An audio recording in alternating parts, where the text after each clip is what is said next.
Online class में मैं हूं अजय जायसवाल आपके साथ। तो आज हम ये देखने वाले हैं बायोलॉजी का अगला चैप्टर, है ना। बायोलॉजी पढ़ रहे हैं ना हम, बायोलॉजी जीव विज्ञान बायोलॉजी में आज हम क्या पढ़ने वाले हैं, टिश्यूज। ऊतक में हम पढ़ेंगे आज प्लांट टिश्यूज़ आज हम पढ़ने वाले हैं। बहुत मज़ेदार चैप्टर है। हम इसको आज पूरा बाकायदे प्रॉपर तरीके से पढ़ेंगे और इसका हम पूरा वो भी देखेंगे कैसे प्लांट टिश्यूज़ अलग अलग में डिवाइड होता है और पौधे का कौन कौन सा भाग कहाँ से निकलता है। क्लियर है, पूरे तरीके से हम पढ़ने वाले हैं।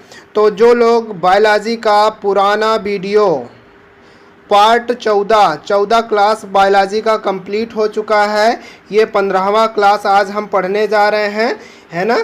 तो पुराना वीडियो जिन्होंने नहीं देखा है वो वीडियो के डिस्क्रिप्शन में नीचे जाएंगे और वहाँ से उस वीडियो का लिंक वहाँ से प्राप्त हो जाएगा उन्हें।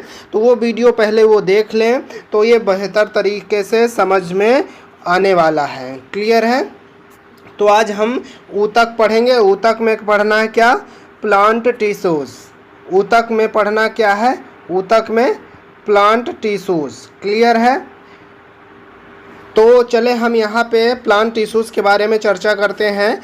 प्लांट टिश्यूज़ जो है उसे पहले मुख्य रूप से दो भागों में बांटा गया है ना। मेरिस्टेमेटिक टिश्यूज़ और परमानेंट टिश्यूज़ दो भागों में बांटा गया है। मेरिस्टेमेटिक टिश्यूज़ और परमानेंट टिश्यूज़ दोनों को अलग अलग तरीके से पढ़ेंगे। पहले हम मेरिस्टेमेटिक टिश्यूज़ देखते हैं। इसमें एपिकल टिश्यूज़ होता है, ठीक है, इंटरकैलरी टिश्यूज़ होता है, लेटरल टिश्यूज़ होता है। तीनों के बारे में हम आगे विस्तार से पढ़ेंगे। एपिकल का मतलब होता है शीर्षस्थ, ये मैं आगे बताऊंगा। जो ऊतक क्या है, शीर्ष पर स्थित होते हैं उसे एपिकल टिश्यूज़ कहते हैं, है ना। इंटरकैलरी टिश्यूज़ जो होता है उसे अंतर्वेशीय टिश्यूज़ कहते हैं, मतलब ये बीच में होता है। और लेटरल को बोलते हैं पार्श्व टिश्यूज़, ठीक है। ये तीनों टिश्यूज़ हम आज पढ़ने वाले हैं, ये तीनों को विस्तार से। क्लियर है। और एक नज़र इधर दौड़ाते हैं, परमानेंट टिश्यूज़ में कौन है। परमानेंट टिश्यूज़ में सिंपल है ना परमानेंट टिश्यूज़ और कॉम्प्लेक्स परमानेंट टिश्यूज़। इसको परमानेंट टिश्यूज़ को दो पार्ट में बांट के पढ़ते हैं हम, ठीक है, दो पार्ट में। अब इसमें सिंपल परमानेंट टिश्यूज़ में देखते हैं क्या क्या आता है इसमें, ध्यान से, है ना। पैरेन्काइमा, कोलेनकाइमा और स्क्लेरेन्काइमा, ये तीन प्रकार के, इसको फिर से सिंपल टिश्यूज़ को तीन प्रकार से बांट दिया है, ठीक है। और कॉम्प्लेक्स टिश्यूज़ में सिर्फ दो को ही पढ़ेंगे, जाइलम और फ्लोएम। जाइलम और फ्लोएम को भी अलग से और विस्तार से पढ़ेंगे। जाइलम किन किन तत्वों से मिलकर बना है, फ्लोएम किन किन तत्वों से मिलकर बना है, ये पूरा चीज़ हम पढ़ने वाले हैं। ध्यान से समझना है बस इसको, ठीक है। अगर आप लोग अपने ये फ्लो चार्ट बना लेना, आप नोट्स तैयार कर रहे हो तो फ्लो चार्ट जैसा ये दिख रहा है, फ्लो चार्ट बिल्कुल तैयार कर लेना। और अगर आपको आगे और करना है, जैसे यहाँ पे और आगे बढ़ाना है तो यहाँ भी लिख सकते हो, है ना। जाइलम के लिए लिखना होगा तो मैं यहाँ पे लिख देता हूँ, जाइलम के लिए ट्रैकिड्स, ठीक है, ट्रैकिड्स CH है ये, ट्रैकिड्स ये पहला तत्व है इसका, ठीक है, पहला तत्व हो गया। दूसरा वेसल्स, ये मैं वैसे आगे बताने वाला हूँ, वेसल्स हो गया। तीसरा हो जाएगा जाइलम फाइबर और चौथा हो जाएगा पैरेन्काइमा, ठीक है, एक और पैरेन्काइमा। इसी प्रकार फ्लोएम का भी मैं बताऊंगा। यहाँ पे जगह कम होने के कारण मैं नहीं बता पा रहा हूँ, ठीक है, आगे अभी कवर करवा दूंगा, ठीक है। तो अभी फ्लो चार्ट में इतना बनाने के बाद यहाँ पे आप जब मैं बताऊंगा तो इसका जाइलम और फ्लोएम का जोड़ लेना। क्लियर हो गया। हाँ, अब यहाँ पे देखते हैं, ये इन सभी चीज़ों को यहीं से प्रश्न उठता है, यहीं से प्रश्न बनता है।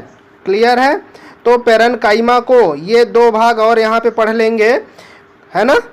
क्लोरेनकाइमा का मतलब जिसमें क्लोरोफिल उपस्थित होता है।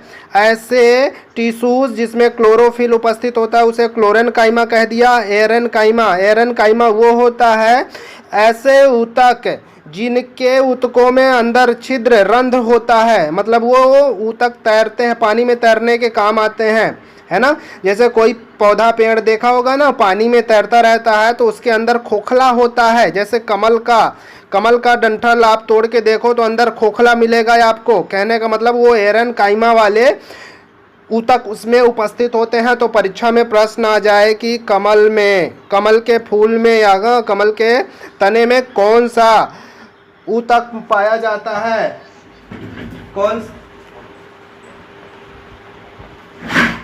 ठीक है, कौन सा ऊतक उपस्थित होता है, तो हम बता सकते हैं ना एरेनकाइमा। और इसमें से अगर पूछे इन दोनों में से तो बिल्कुल बता सकते हैं सिंपल परमानेंट टिश्यूज। कॉम्प्लेक्स में सिर्फ दो ही आएंगे, ध्यान रखना है, परमानेंट टिश्यूज।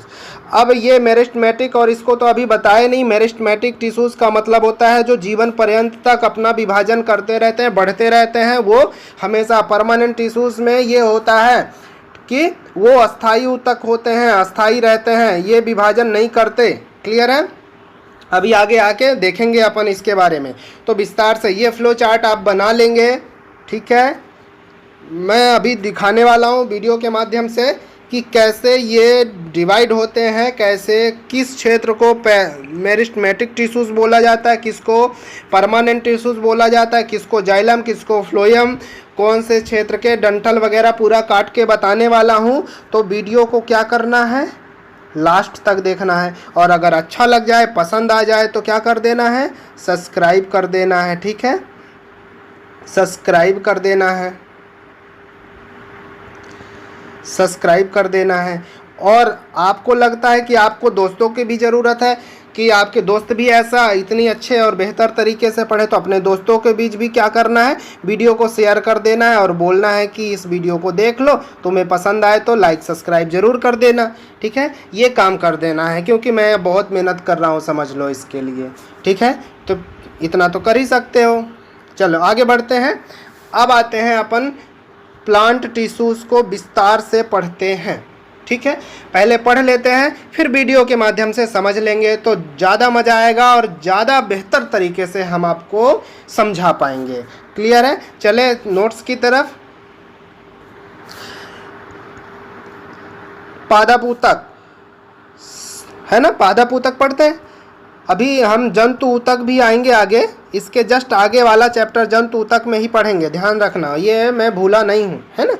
हाँ, समान उत्पत्ति तथा समान कार्यों को संपादित करने वाली कोशिकाओं के समूह को ऊतक कहा जाता है। कहने का क्या मतलब कि कोशिकाओं का जो समूह बनेगा उसे ऊतक कहते हैं। यानी शरीर के हमारे सबसे छोटी इकाई क्या कहलाएगी, कोशिका, कोशिका कहलाएगी। कोशिका मैं पढ़ा चुका हूँ। कोशिका क्या है, सेल।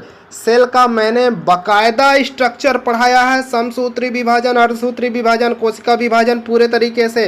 पढ़ना हो तो वीडियो के डिस्क्रिप्शन में चले जाओ, वहाँ पे लिंक मिल जाएगा, वो वीडियो देख लेना आराम से, ठीक है, बिल्कुल मिल जाएगा। क्लियर है।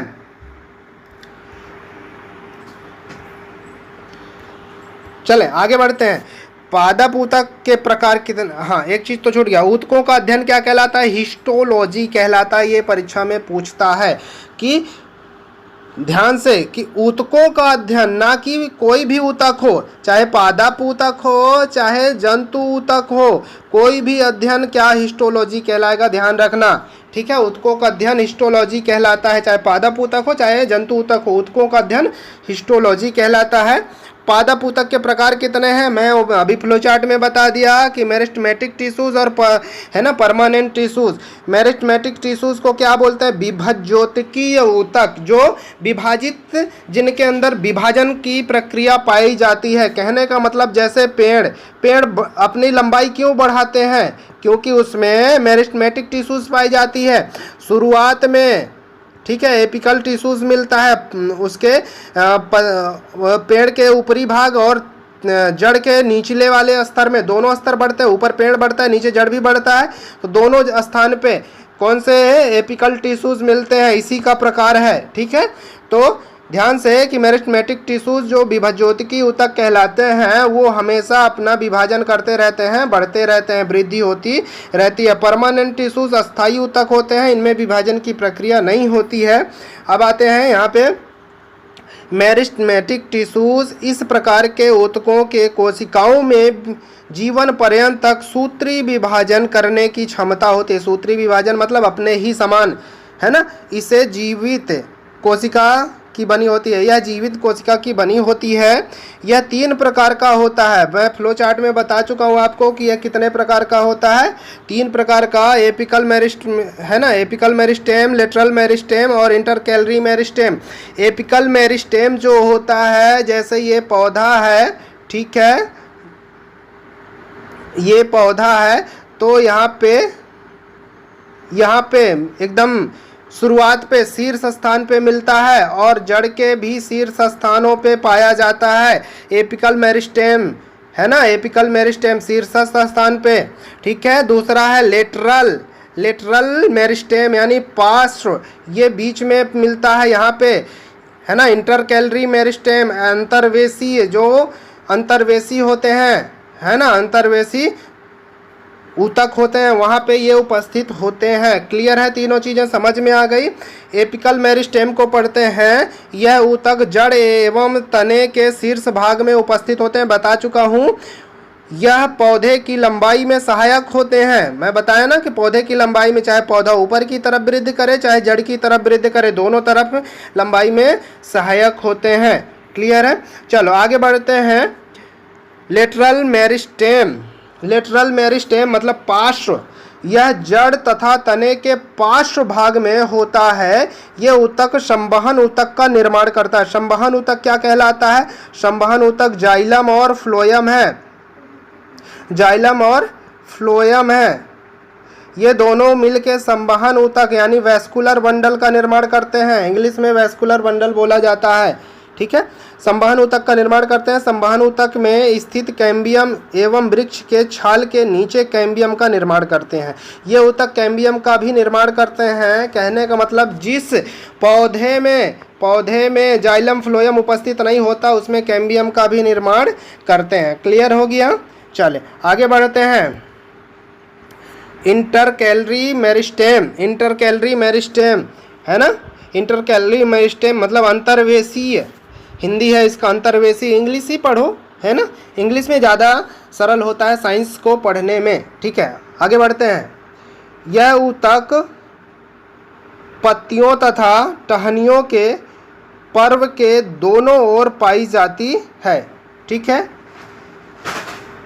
यह ऊतक, ध्यान से, यह ऊतक पत्तियों तथा टहनियों के पर्व के दोनों ओर पाई जाती है। इनके द्वारा अस्थायी ऊतक का निर्माण होता है। ध्यान रखना, इसी के द्वारा अस्थायी ऊतक का निर्माण होता है। जैसे पत्ती टहनी हो गया ना, ये पत्ती हो गया, मान लो ये पत्ती है, ठीक है, ये पत्ती है, इसके ये दोनों तरफ, है ना, ये ऊतक पाई जाती है और यहीं से अस्थायी ऊतक का निर्माण होता है। क्लियर है, यहीं से ऊतक का निर्माण होता है। कौन से? अस्थायी ऊतक का। परीक्षा में प्रश्न पूछता है, परीक्षा के लिए प्रश्न हो गया कि अस्थायी ऊतक, ठीक है, अस्थायी ऊतक कहाँ से, किस ऊतक से निकल के आया है, तो अपन बता सकते हैं इंटरकैलरी टिश्यूज का पार्ट है, ठीक है, या फिर मेरिस्टेमेटिक टिश्यूज का ही पार्ट है। क्लियर है, कहीं अन्य जगह से अस्थायी ऊतक पैदा नहीं होता, ध्यान रखना ये बात, है ना। आगे बढ़ते हैं। परमानेंट टिश्यूज, ये बी हो गया, ठीक है। ए को हमने पढ़ लिया मेरिस्टेमेटिक टिश्यूज, अब आएगा परमानेंट टिश्यूज। यह ऊतक अस्थायी होता है। इस प्रकार के ऊतकों के कोशिकाओं में विभाजन नहीं होता। मैं बता चुका हूँ कि अस्थायी होता है और इसके कोशिका में विभाजन बिल्कुल नहीं होता ये ऊतक। अब आपको लग रहा होगा यहाँ तो सर टिश्यूज पढ़ रहे हैं, टिश्यूज, ठीक है, और यहाँ पे कोशिकाओं में विभाजन। तो आपको मैं बता दूं कि कोशिका सेल आगे चल के टिश्यूज का निर्माण करता है, मतलब कई सेलों का समूह, ठीक है। छोटे छोटे ये सेल जब इकट्ठा हो जाते हैं ये ऐसे, तो ये सब मिला के क्या बन गए, ये ऊतक बन गया, ठीक है, ये ऊतक बन गया। अब ये ऊतक कहलाया, अब ये टिश्यूज कहलाया, इसके अंदर छोटे छोटे ये सेल कहलाते हैं। क्लियर हो गया? चले अब आगे बढ़े, यहाँ तक क्लियर हो गया ना? हाँ, ये ऊतक सजीव या निर्जीव होते हैं। उत्पत्ति के आधार पर इसे दो भागों में बांटा गया है। परीक्षा में प्रश्न पूछ सकता है कि परमानेंट टिश्यूज को उत्पत्ति के आधार पर कितने भागों में बांटा गया है? दो भागों में, प्राइमरी और सेकेंडरी ऊतक। प्राइमरी और सेकेंडरी ऊतक दो भागों में बांटा गया है। क्लियर है? दो भागों में बांटा गया है। पहला देखते हैं प्राथमिक ऊतक एपिकल टिश्यूज, ठीक है, एवं इंटरकैलरी टिश्यूज से। ध्यान से समझना, ये प्राइमरी ऊतक जो है कहाँ से? एपिकल टिश्यूज और इंटरकैलरी टिश्यूज से, एवं द्वितीयक ऊतक जो है सेकेंडरी ऊतक है ना, लेटरल मेरिस्टेम से विकसित होता है। क्लियर हो गया ये बात? अब समझ में आ गया? तो परीक्षा में पूछ सकता है कि प्राइमरी टिश्यूज कहाँ से विकसित हुआ है, जो कि परमानेंट टिश्यूज का प्रकार है। कहाँ से? एपिकल और इंटरकैलरी से। और सेकेंडरी जो है ये किसके आधार पे है? उत्पत्ति के आधार पे प्रकार है इसका, ठीक है। सेकेंडरी टिश्यूज कहाँ से? लेटरल मेरिस्टेम से विकसित हुआ है, ठीक है। चलो आगे बढ़ते हैं, यहाँ तक हो गया विकसित हुआ है। अब इसमें लेकिन संरचना के आधार पर इसे और दो भागों में बांटा गया है, सिंपल परमानेंट टिश्यूज और कॉम्प्लेक्स परमानेंट टिश्यूज। अब इसको पढ़ना है, बहुत मज़े से पढ़ना है इसको, ठीक है, बढ़िया से पढ़ना है इसको। अब इसे ध्यान से देखना कैसे। क्लियर है यहाँ तक? सिंपल परमानेंट टिश्यूज को और कॉम्प्लेक्स टिश्यूज को। सिंपल परमानेंट टिश्यूज को भी यहाँ पे कितने भागों में बांट दिया है? इसको भी 3 भागों में बांटेगा। अब इसको कैसे देखना है अपने को? ध्यान से।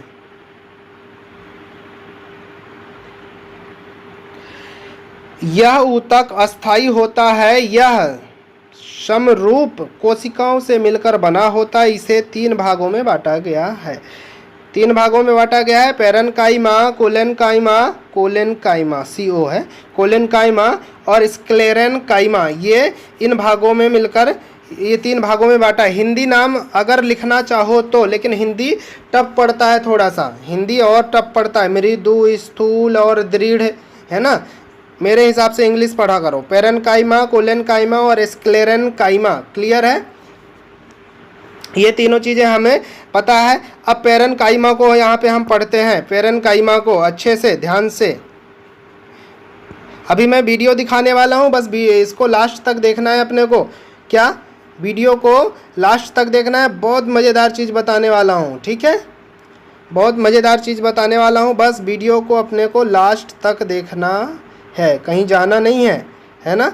और बहुत मज़ेदार दिखाऊंगा कि डंठल को कैसे काट के और ऊतक कैसे दिखाई देता है, अंदर कैसे दिखाई देता है ऊतक, ठीक है। वो सब सारी चीज़ें मैं दिखाने वाला हूँ। चलें पढ़ते हैं पहले पैरेन्काइमा को। यह ऊतक पतली संरचना वाली ऊतक होती है। यह पौधे के नए तने, जड़ तथा पत्तियों के एपिडर्मिस और कॉर्टेक्स में पाया जाता है। अब किसी के माइंड में लग रहा होगा कि सर एपिडर्मिस और कॉर्टेक्स क्या है? तो ये सबसे बाहरी भाग होता है एपिडर्मिस पौधे का, जो कि ठोस होता है और पौधों को जीवाणु, बैक्टीरिया और घात वगैरह सबसे सुरक्षा प्रदान करता है एपिडर्मिस। और कॉर्टेक्स अंदर वाली भाग को कॉर्टेक्स कहते हैं, ठीक है। हाँ, कुछ पैरेन्काइमा में, है ना, क्लोरोफिल उपस्थित होता है। मैं बताया अभी, क्लोरोफिल पाया जाता है, जिसे हरित ऊतक या क्लोरेन्काइमा कहते हैं। दिखाऊंगा अभी मैं, है ना, इसको क्लोरेन्काइमा को दिखाऊंगा, जाना नहीं कहीं। जलीय पौधों को तैरने के लिए गुहिकाएं यानी कैविटीज मतलब नली, छिद्र टाइप से, ऐसे ऐसे जैसे कमल के डंठल में होता है ना, दिखाने वाला हूँ, रुकना, बस जाना नहीं, होती है, जिसे एरेन्काइमा कहते हैं। तो परीक्षा में ये प्रश्न पूछ सकता है कि एरेन्काइमा किस प्रकार के कोशिकाओं को कहा जाता है? जो डंठल वाली होते हैं, जो कैविटी युक्त होती हैं, उन्हें कहा जाता है। बस हो गया, सब यहीं से आता है। लोग कहते हैं कि हम पढ़ते बहुत हैं लेकिन सर फंसता नहीं है। अरे मैं कह रहा हूँ ना, मेरे जैसे पढ़ो ना, जैसे मैं पढ़ा रहा हूँ। एक भी क्वेश्चन छूटेगा तो बताना। चले बी वाला देखते हैं, कोलेनकाइमा, CO कर लेना यहाँ पे, कोलेनकाइमा। कोलेनकाइमा यह ऊतक पैरेन्काइमा से मोटी ऊतक होती है। यह पौधों के नए भाग पर पाया जाता है। यह विशेषकर तने के एपिडर्मिस के नीचे पर्णवृंत, पुष्पवृंत और पुष्पावली वृंत पर पाया जाता है। देखना पर्णवृंत क्या कहलाता है। पर्णवृंत जैसे ये पत्ती हो गई ना, ध्यान से समझना, जैसे ये मान लो पत्ती है, ठीक है, पत्ती, ये जो इसमें डंठल है, पत्ती का डंठल पर्णवृंत, पुष्पवृंत पुष्प का डंठल पुष्पवृंत है ना, पुष्पावली जहाँ पे वो स्थापित रहता है, ठीक है, वृंत पर पाया जाता है। समझ में आया। कोलेनकाइमा कहाँ पे? पत्तियों के डंठल में। सीधा एक शब्द में बोला जाए तो पत्तियों के डंठल में, पुष्पों के डंठल में पाया जाता है। इनमें भी हरित लवक पाया जाता है। यह जीवित होते हैं। अब ज़्यादातर हम देखे हैं कि पत्ती क्या होती है, हरी होती है, और उसमें जो डंठल लगा होता है वो भी हरा होता है। उसी प्रकार फूल में भी ऐसे ही होता है, ठीक है। अब आते हैं स्क्लेरेनकाइमा। यह ऊतक दोनों सिरों पर नुकीली होती है। ध्यान से, यह ऊतक दोनों सिरों पर, चाहे ऊपर पत्ती में देख लिया जाए तो पत्ती के सबसे ऊपरी भाग में, या फिर जड़ के ऊपरी भाग में नुकीला होता है। ध्यान रखना, ठीक है। यह ऊतक दोनों सिरों पर नुकीली होती है। इसमें जीव द्रव्य यानी साइटोप्लाज्म, ठीक है, नहीं होता। इसकी कोशिका भित्ति पर लिग्निन, ध्यान से समझना कि इसकी कोशिका भित्ति पर, यह परीक्षा में प्रश्न पूछ चुका है कि स्क्लेरेनकाइमा वाले ऊतक में कौन सा ऐसा पदार्थ होता है जो जैसे जड़ में उपस्थित होगा, ये जड़ में उपस्थित होगा, नुकीले भाग में ऐसे जड़ निकल रहा है, इसके टोपी के आकार का यहाँ उपस्थित होता है, ठीक है, वहाँ पे लिग्निन उपस्थित होता है। लिग्निन क्या होता है? टाइट होता है, मजबूत होता है, ठीक है, वो वहाँ पे मजबूत होता है, तब तो जमीन में वो धंसेगा, है ना, उसका चीज़ मजबूत रहेगा तब तो जमीन में धंसेगा। तो ये लिग्निन के उपस्थिति के कारण ही, जमाव के कारण ही वहाँ पे ठोस और मजबूत होता है। तो ये परीक्षा में प्रश्न पूछ चुका है कि स्क्लेरेनकाइमा जो है किस पदार्थ के कारण मजबूत होता है, ठीक है, हम बता लेंगे लिग्निन का जमाव होता है, जिसके कारण यह मोटी होती है, चली जाती है। यह भित्तियाँ इतनी मोटी होती हैं कि आगे बढ़ते हैं कि देखना, कोशिकाओं के बीच कोई जगह खाली नहीं होती है, ठीक है, कोशिकाओं के बीच कोई जगह खाली नहीं होती। यह ऊतक कॉर्टेक्स, है ना, पेरिसाइकिल एवं संवहन बंडल में पाया जाता है। ज़्यादातर ये कॉर्टेक्स में, है ना, जो लकड़ी का पार्ट बनता है ना, जो लकड़ी बनती है, कहने का मतलब मजबूत लकड़ी बनती है। मजबूत लकड़ी वही होगी जो ऊतकों के बीच जगह कम होगी, या फिर आप बताओ जो कमल का डंठल है वो लकड़ी का काम करेगा मजबूत लकड़ी का? नहीं ना, जो ऊतकों की जगह में संरचना मतलब गैपिंग नहीं रहेगा, वो पेरिसाइकिल एवं संवहन बंडल, और उसी में संवहन बंडल पाया जाता है जो मोटे होते हैं, ठीक है, पेड़ होते हैं, हाँ, संवहन मंडल में पाया जाता है। यह ऊतक पौधों के तने, पत्तियों तथा सिरा, फलों तथा बीजों का बीजावरण तथा नारियल के बाहरी रेशेदार छिलके में भी पाया जाता है। जिन पौधे में रेशा फाइबर उत्पन्न होता है उनमें यह ऊतक प्रचुर मतलब बहुत अधिक मात्रा में पाया जाता है। ध्यान रखना, कोलेनकाइमा जो है, ठीक है, कौन सा अभी पढ़ रहे हैं हम? स्क्लेरेनकाइमा, है ना। स्क्लेरेनकाइमा जो है, स्क्लेरेनकाइमा जैसे नारियल का जो बाहर वाला जाट है ना, रेशा है, वो कौन से, अगर परीक्षा में प्रश्न आता है कि नारियल का रेशा वाला ऊतक किस ऊतक का मिलकर बना होता है, तो हम बता देंगे स्क्लेरेनकाइमा, ठीक है, बता देंगे ना, बिल्कुल से बता देंगे। जितने रेशे वाले होते हैं, फाइबर वाले फल होते हैं, छिलके बनते हैं, वो सभी स्क्लेरेनकाइमा के ही बनते हैं, ठीक है। बीजों का आवरण भी इन्हीं से बनता है। चलो आगे बढ़ते हैं। यहाँ तक हम समझ लिए सिंपल परमानेंट टिश्यूज़ पढ़ लिए, कंप्लीट हो गया सिंपल परमानेंट टिश्यूज़। अभी हम एक बार फिर से रिपीट करेंगे। रिपीट कैसे करेंगे? आपको वीडियो दिखा के रिपीट करेंगे तो क्या हो जाएगा, आपको याद हो जाएगा, पूरी तरीके से कंप्लीट हो जाएगा, है ना। नोट्स तैयार करते रहना। चलो आगे बढ़ते हैं कॉम्प्लेक्स टिश्यूज़ में। कॉम्प्लेक्स टिश्यूज़ में सिर्फ दो ही आएंगे, जाइलम और फ्लोएम। दो या दो से अधिक प्रकार की कोशिकाओं से बनी ऊतक जटिल अस्थायी ऊतक कहलाती है। कॉम्प्लेक्स का मतलब ही होता है जटिल। यह दो प्रकार के हैं, जाइलम और फ्लोएम, बस कॉम्प्लेक्स में सिर्फ और सिर्फ अभी दो ही हैं। जाइलम किन किन तत्वों से मिलकर बना हुआ है, मैं उधर भी बताया था, यहाँ भी बता रहा हूँ, है ना। ट्रैकिड्स, वेसेल्स, जाइलम फाइबर और जाइलम पैरेन्काइमा। फ्लोएम उसी प्रकार के सीव, SIE भी है ना, सीव टिश्यूज, है ना। कैंपेनियन सेल, नाम सुना होगा कैंपेनियन सेल का, ठीक है। कैंपेनियन सेल आज जान भी लो, कैंपेनियन सेल किस में उपस्थित होता है, फ्लोएम में। तो परीक्षा में प्रश्न आ सकता है, परीक्षा के लिए प्रश्न हो गया कि कैंपेनियन सेल कौन से ऊतक में उपस्थित होता है, जाइलम में, फ्लोएम में, है ना। और कुछ भी दे सकता है,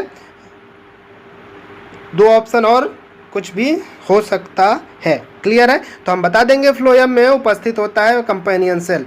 और दूसरा है फ्लोएम फाइबर, फ्लोएम पैरेन्काइमा, ये दोनों मिलते जुलते हैं, बस दो को ही याद रखना है, ठीक है। क्लियर है, चलो आगे बढ़ते हैं।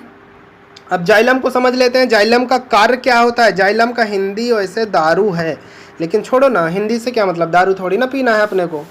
जाइलम ही लिखा रहता है, जाइलम ही लिखा रहता है, यही हिंदी लिख देता है, लेकिन कहीं कहीं बुक में मिलता है ना। चलो देखते हैं। यह ऊतक पौधों में जल तथा खनिज लवणों को पौधों के तने तथा पत्तियों तक पहुंचाने का कार्य करता है। जाइलम, जा से याद रखना, जल और खनिज लवणों को जड़ से कहाँ तक, पत्तियों तक ले जाने का कार्य करता है, ठीक है। यह 4 तत्वों से मिलकर बना होता है, मैं बताया, ट्रैकिड्स, वेसेल्स, जाइलम फाइबर और जाइलम पैरेन्काइमा। क्लियर है। अब ये तो जल को पहुंचाने का काम करता है, क्योंकि जाइलम से नाम है, इसका ध्यान रखना, ट्रिक बता रहा हूँ, कंफ्यूज ना होना। और फ्लोएम का मतलब होता है, फ्लोएम मतलब खाना पहुँचाने का कार्य करता है। फ्लोएम जाइलम की भांति फ्लोएम भी पौधे के जड़, तना, पत्ती में पाया जाता है, सभी जगह पाया जाएगा ये, वो भी सभी जगह पेड़ के हर हिस्से में पाया जाता है, यह भी पेड़ के हर भाग में पाया जाता है। बस यह पत्तियों द्वारा बनाए गए भोज्य पदार्थों को पौधे के सभी भागों तक पहुंचाने का कार्य करता है। यह कितने तत्वों से, 4 तत्वों से मिलकर बना हुआ है, sieve tube, companion cell, phloem fibre और फ्लोएम पैरेन्काइमा। क्लियर हो गया पूरी तरीके से, बिल्कुल। तो अब जाइएगा कहीं नहीं, बहुत मज़ेदार चीज़ दिखाने वाला हूँ। क्या, कैसे हम एक पेड़ के तने को काटते हैं और फिर उसके अंदर देखते हैं कैसे कैसे टिश्यूज उपस्थित होते हैं। बहुत इंटरेस्टिंग चीज़ है, मज़ा आने वाला है, बस देखिए पूरा। चलें दिखाएं, चलो फिर चलें शुरुआत करते हैं। यहाँ पे अभी ये क्या दिख रहा है, एक कटा हुआ तने का भाग दिख रहा है, ठीक है। इसके अंदर वाला भाग अभी हम देखने वाले हैं विथ पूरा। एक बार ये समझना, फिर से रिपीट हो जाएगा तो हमें क्या होगा, एकदम कंठस्थ हो जाएगा, कहीं से भी कुछ भी आए, पादप ऊतक से तो बिल्कुल नहीं छूटने वाला है। PSC के लिए बहुत ही रामबाण है, समझना पूरे तरीके से। पादप ऊतक को लिख सकते हैं, चाहे 3 नंबर का हो, 6 नंबर का हो, 15 नंबर का हो, कोई भी लिख सकते हैं, 3 नंबर में भी, 6 नंबर में, 15 नंबर में भी। क्लियर है, चले बढ़े आगे। देखना ये है प्लांट टिश्यूज को, ठीक है, प्लांट टिश्यूज। ये अभी ये एक ही संरचना ये टिश्यूज का दिखा रहा है अलग से, है ना। क्लियर है, ये एक पूरा पौधा दिख रहा है जो ऊतकों का समूह है। ये मल्टी सेलुलर है, ऑर्गेनिज्म है ना। देखना ये एक एक ऊतक मिलके, वो एक एक कोशिका मिलके सेल है या ऊतक का निर्माण कर दिया, ये ऊतक बना लिया। ऊतक के अंदर की संरचना है, यहाँ पे ये जाइलम और फ्लोएम दिखाएगा भी, ये ऊपर वाला जाइलम और ये फ्लोएम संरचना है। इसी के द्वारा भोज्य पदार्थों का क्या होता है, संवहन होता है। क्लियर है, जाइलम और फ्लोएम के द्वारा। जाइलम जल को पहुँचाता है, जाइलम का काम क्या होता है, जल को पहुँचाना। फ्लोएम का काम होता है भोजन को पेड़ के सभी हिस्सों तक पहुँचाने का कार्य करता है, ठीक है। चले आगे बढ़ते हैं। ये जड़ वाला भाग, ठीक है, अब ध्यान से समझना, ये जड़ है, इसके बारे में अभी देखेंगे। ये जड़ है, ठीक है, ये पत्ती है। ये अभी हम क्या दिखा रहे हैं आपको, सिर्फ और सिर्फ उसका कुछ ही चीज़ दिखा रहे हैं, जड़, तना, पत्ती कितने भागों से मिलकर बना है, ठीक है। आगे बढ़ते हैं। क्लियर है, दिख रहा है। अब देखना ये है आपको यहाँ पे, ये एपिकल टिश्यूज है ना, ये ऊपरी हिस्से पे पाया जाता है। ये देखना यहाँ पे ये ऊपर इसका निकल रहा है, ठीक है, दिख रहा है यहाँ पे, ये तना है, तने का ये ऊपरी हिस्से पे यहाँ पे इसी को ये दिखा रहा है, ठीक है। यहाँ पे ऊपरी भाग में उपस्थित होता है कौन सा, एपिकल टिश्यूज। फिर इंटरकैलरीज, इंटरकैलरीज का मतलब अंतर्वेशी, अंतर्वेशी का देखना ये अंदर वाले कोशिकाएं हैं इंटरकैलरीज, ठीक है। चलो आगे बढ़े, ठीक है, दिख रहा है। अगला ये दिखेगा यहाँ पे लेटरल, लेटरल के लिए मैंने बताया था पार्श्व, है ना, यहाँ से जो निकलते हैं, यहाँ से ये दोनों तरफ, ये तना यहाँ से निकला, यहाँ के दोनों तरफ ये कौन से कहलाएंगे, लेटरल, पार्श्व ऊतक कहलाते हैं। अभी कौन सा हम पढ़ रहे हैं, मेरिस्टेमेटिक टिश्यूज, यानी विभज्योतिकी ऊतक। अब बताओ यहाँ पे विभज्योतिकी कैसे शामिल हो रहा है। अरे बेटा यहाँ से टहनी कैसे निकल गई, ये अपना विभाजन किया तब तो ये निकल गया, और यहाँ से ये विभाजन होगा तब तो ये बढ़ रहा है, ठीक है। यहाँ भी विभाजन होगा तब तो ये मोटा होगा। ध्यान से समझ में आ रहा है। चलो आगे बढ़ते हैं, ठीक है, दिख रहा है, क्लियर, बिल्कुल समझ में। अब देखते हैं ये प्लांट टिश्यूज, ठीक है, दो भाग इसमें पढ़ेंगे ये, है ना।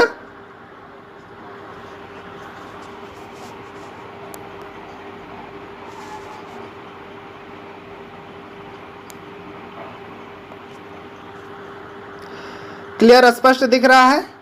ये चीज़ मैं बता चुका हूँ आपको, पूरा दो पार्ट में बटा है। फिर ये है ना सिंपल और कॉम्प्लेक्स, ठीक है, क्लियर दिख रहा है।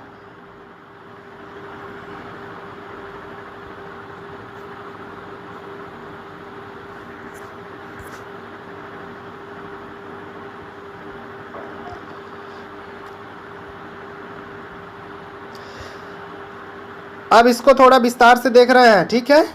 पेरेन्काइमा को समझ रहे हैं, पेरेन्काइमा कौन सा है, पेरेन्काइमा टिश्यूज, ठीक है।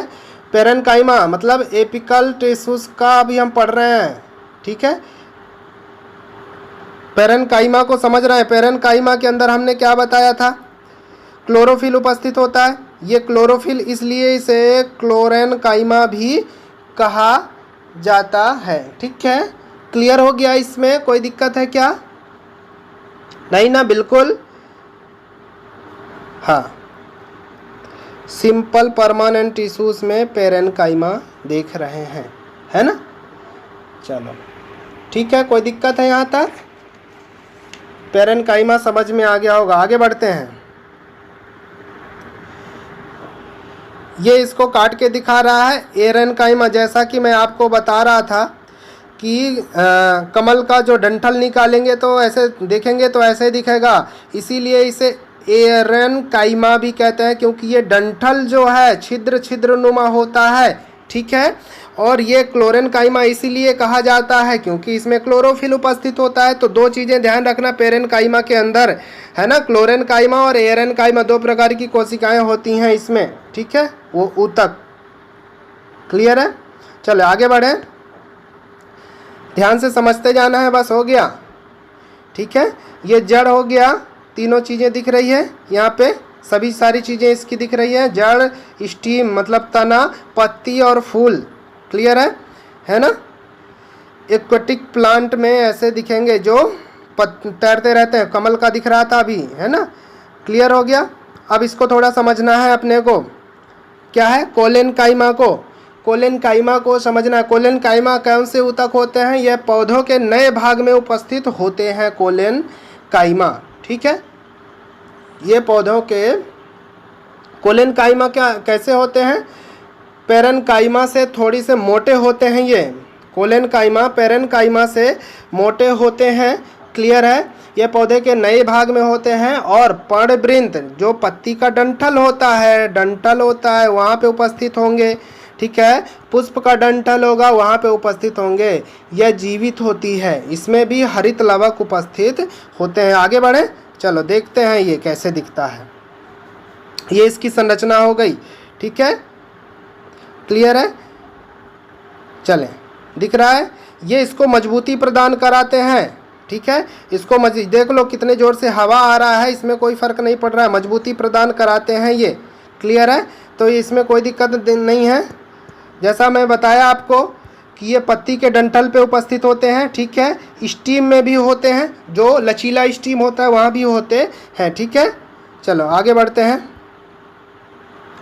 ठीक है, कोलेन काइमा समझ में आ गया, क्लियर पूरी तरीके से। अब आते हैं स्क्लेरन काइमा में। स्क्लेरन काइमा क्या कहलाता है? यह ऊतक दोनों सिरों पर नुकीली होती है, इसी ऊतक में क्या है? लिग्निन, रिपीट हो रहा है ना, लिग्निन उपस्थित होता है। इसी ऊतक में लिग्निन एक प्रकार का ये पदार्थ उपस्थित होता है जो इसको मोटा बनाता है, मोटा और मजबूत बनाता है, ध्यान से। ठीक है, चले आगे बढ़ते हैं। मोटा और मजबूत बताता है, ये लिग्निन उपस्थित होता है। क्लियर है, दिख रहा है? चलो, यही संरचना है हमारा स्क्लेरन काइमा का, है ना।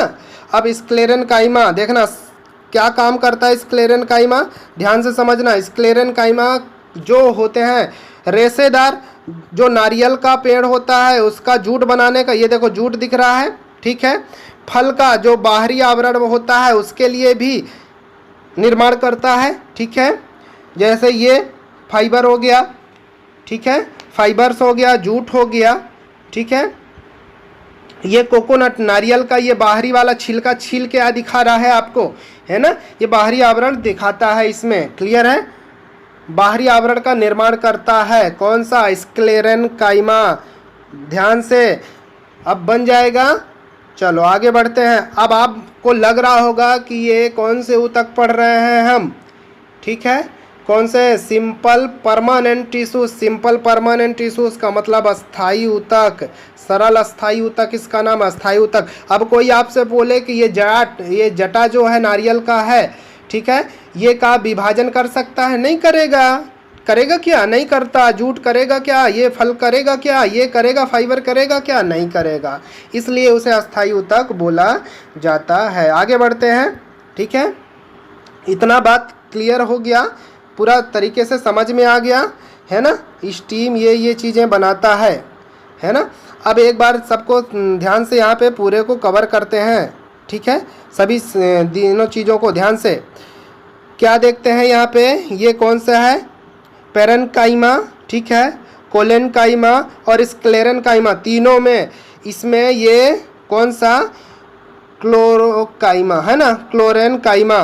पेरेन्काइमा के अंदर क्लोरेन काइमा और एक है ना एरन काइमा भी उपस्थित होता है, जो एयर डंटल वाला, याद रखना।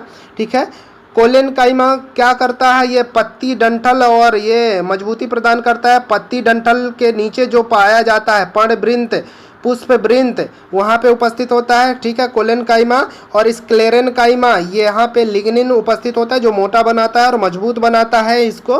क्लियर है ना। ठीक है, यहाँ तक बात समझ में आ गई होगी। चलो आगे बढ़ते हैं। आगे बढ़, ये एरन काइमा यहाँ शो हो रहा है, ये सब सारी चीज़ें फिर से दिखा रहा है वही चीज़ें। ठीक है, जूट हो गया, नारियल का हो गया, ठीक है, पूरी चीज़ें दिख रही होगी अच्छे से, पूरे बेहतर तरीके से। क्लियर है, आगे बढ़ते हैं। अब आगे देखेंगे और भी मज़ेदार चीज़ देखना है अपने को, ये चीज़ें देखना है। ठीक है, हमने क्या क्या कवर कर लिया? सिंपल टिश्यूज तो कंप्लीट कर लिया, ये पूरा पढ़ लिया कि नहीं पढ़ा?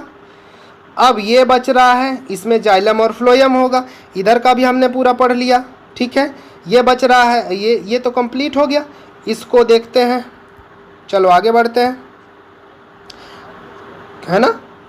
आगे जब बढ़ेंगे तो यहाँ पे जाइलम और फ्लोएम के बारे में विस्तार से पढ़ेंगे। ठीक है, दिख रहा है दोनों, जाइलम और फ्लोएम दिख रहा होगा। ये जाइलम और ये फ्लोएम, जाइलम जल को परिवहन करता है और फ्लोएम खाना को पूरे जगह पहुंचाता है। ये इसी के बीच में यहाँ पे सेट रहता है, एकदम से सटे रहते हैं दोनों। इन्हीं दोनों को मिला के वैस्कुलर, है ना, वैस्कुलर बंडल बोला जाता है। ठीक है, चलो आगे बढ़ते हैं। जाइलम और फ्लोएम के कार्य देखते हैं, दोनों मिक्स हो गए, जॉइंट हो गए, वैस्कुलर बंडल। ठीक है, अब ये जाइलम दिख रहा है, ये जाइलम है, जाइलम, ये ट्रैकिड्स, फाइबर्स, वेसल्स, ठीक है, और पेरेन्काइमा, ये 4 चीज़ों को मैंने बताया आपको कि जाइलम इससे मिलकर बना होता है। ये जल का परिवहन करता है, दिख रहा है, जल का परिवहन करता है, जल को जड़ से कहाँ, देखो ऊपर की तरफ पहुँचा रहा है ना, जड़ से जल को ऊपर की तरफ पहुँचाने का कार्य करता है कौन, जाइलम। ध्यान रखना, आप फ्लोएम के बारे में देखते हैं, फ्लोएम का क्या होता है कि बने हुए भोज्य पदार्थों को, भोजन को पत्तियों के पूरे भाग तक पहुंचाता है। इसमें सीव ट्यूब होता है, कंपेनियन सेल होता है, फ्लोएम फाइबर होता है और ये फ्लोएम पेरेन्काइमा होता है। 4 चीज़ें। सीव ट्यूब दिख रहा है यहाँ पे, इसी को सीव ट्यूब बोलते हैं, है ना। ये देखो, पत्तियों से भोज्य पदार्थों को पूरे शरीर के, पूरे पौधे के एक एक अंग तक पहुँचाने का कार्य करता है ना, बने हुए भोज्य पदार्थों को। अभी आगे और चीज़ देखेंगे, स्टोमेटा, पत्ती कैसे काम करता है, स्टोमेटा मतलब अपना भोजन कैसे बनाने का कार्य करता है, आगे अभी देखेंगे। रुकिएगा, कहीं जाइएगा नहीं, यहाँ तक हमने अभी कंप्लीट कर लिया है, ठीक है। तो आगे अभी बहुत बेहतर अच्छी चीज़ें पढ़ने वाले हैं, ठीक है। अब कुछ एपिकल, है ना, प्रोटेक्टिव टिश्यूज़ देखते हैं। एपिकल प्रोटेक्टिव टिश्यूज़ क्लियर है। एपिडर्मिस के बारे में हमने अभी बताया, चर्चा किया था कि ये बाहरी सुरक्षा प्रदान करने के लिए इंजर्ड हो गया, वाटर हो गया कि बाहर ज़्यादा सोखे ना, बाहर मतलब उत्सर्जित ना हो, ज़्यादा पदार्थ ना पानी का वाष्पित हो सके, क्लियर है। अब ये जड़ का नीचे वाला भाग दिखा रहा है, देखो जड़ का, ये यहाँ से पानी अंदर कैसे खींचता है जड़, क्लियर है। और जड़ के माध्यम से ये स्टोमेटा, देखना, ये स्टोमेटा का खुलना और बंद होना, ये खुल रहा स्टोमेटा का खुलना और बंद होना, यहीं से वाष्पोत्सर्जन की प्रक्रिया होती है, ठीक है। और इसी के माध्यम से वाष्प मतलब पानी वाष्प के रूप में उड़कर निकलता है। तो उम्मीद करता हूँ अच्छा लगा होगा। ये डेड सेल, यानी ये लकड़ी को बोलते हैं डेड सेल, ठीक है। क्लियर हो गया, ठीक है। उम्मीद करता हूँ कि आपको समझ में आ गया होगा बेहतर तरीके से। तो बस इसमें इतना ही है। अब आते हैं फिर से अपने नोट्स के, हम कंप्लीट कर लिया पूरी तरीके से, ठीक है, पूरा हमने पढ़ लिया यहाँ से, ठीक है, यहाँ से पढ़ लिया। अब अपने को क्या करना है, सिर्फ नोट्स तैयार करना है, देख देख के नोट्स बना लेना है और पूरा पढ़ते जाना है। और अलग से भी कोई कंटेंट मिले बुक में आपको तो वो भी ऐड कर लेना है। तो ये प्लांट टिश्यूज़ क्या हो गया हमारा, टिश्यूज़ ख़त्म हो गया, प्लांट टिश्यू ख़त्म, इंड हो गया इसका। फिर मिलेंगे बायोलॉजी के नेक्स्ट चैप्टर में, नेक्स्ट क्लास में। कौन सा, ये 15वां क्लास समाप्त हो गया, पार्ट 15 समाप्त हो गया। अब फिर से मिलेंगे पार्ट 16 में, बायोलॉजी का पार्ट 16 में। तब तक के लिए घर में रहिए, सुरक्षित रहिए। अगर आपको लगा कि मैंने वीडियो में कुछ किया, आपको अच्छी चीज़ें बताई, तो प्लीज़ सब्सक्राइब करना। और हाँ, पूरे क्लास मिलने वाली है, ये नहीं कि मैं आपको डेमो टाइप का कोई एक आध वीडियो बना के डाल रहा हूँ, ऐसा मत सोचना। मैं पूरी क्लास बायोलॉजी का आपको दूंगा, क्लियर है, A to Z, A से लेकर Z तक कोई भी टॉपिक छोड़ने वाला नहीं हूँ।